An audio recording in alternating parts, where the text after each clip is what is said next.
L'homme ne vivra pas de pain seulement, mais de toute parole qui sort de la bouche de Dieu.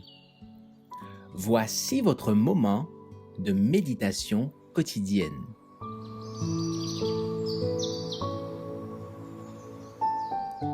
Maranatha.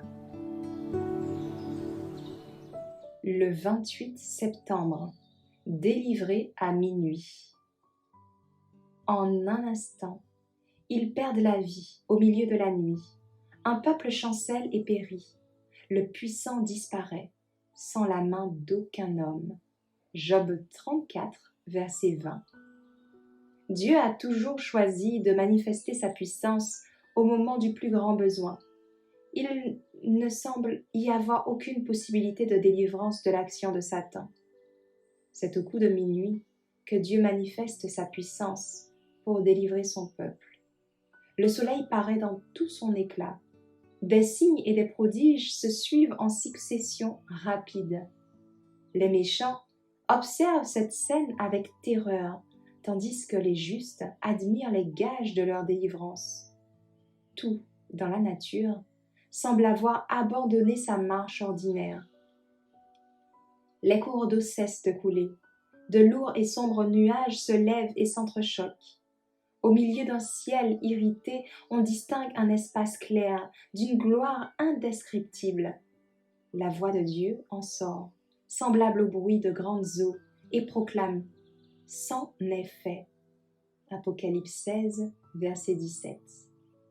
Les puissances des cieux seront ébranlées à la voix de Dieu. Alors, le soleil, la lune et les étoiles changeront de place. Ces astres ne seront pas anéantis, mais ils seront secoués par la voix de Dieu.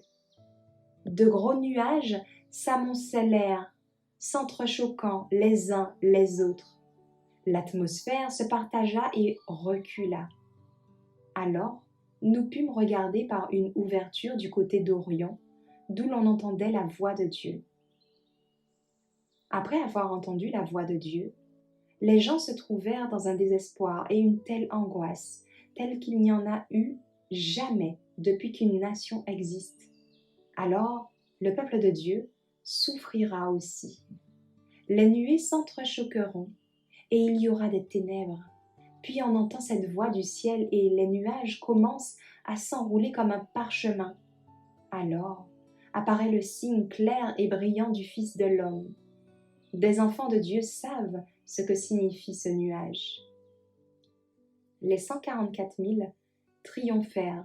Leurs visages furent illuminés par la gloire de Dieu.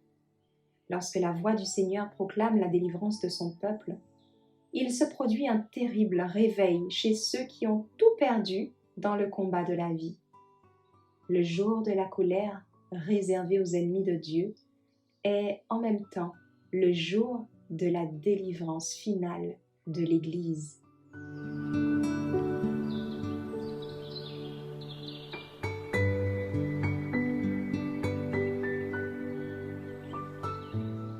Merci d'avoir écouté cette présentation.